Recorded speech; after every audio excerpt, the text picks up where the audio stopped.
Dr. Herker, you helped us to understand that if a church desires to help shape the being of young people, equipping them to be and see as peacemakers in the world, there were three elements to the way it would think about that process: faith-informed, community-focused, and critically conscious.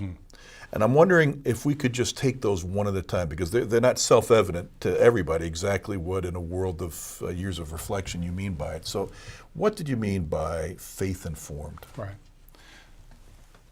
What the hermeneutic, our understanding of what is required of us, what it is that God requires of us. You know, we learn the litany of things that God requires of us: to feed and to house and to hunger, to do justice, love mercy, walk humbly. We learn those things. And so those are principles.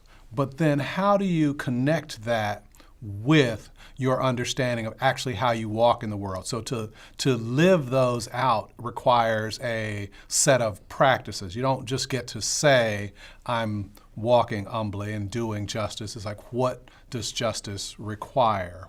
How will we love widows and orphans? And so the reason that we have to be faith-informed, community-focused, critically conscious is because it's possible to be critically conscious without necessarily relying back on your faith. And when we allow those two to be separate, then we also allow the notion that performing your faith doesn't necessarily require that you be critically conscious and seeking to undo oppressive systems and structures in the world.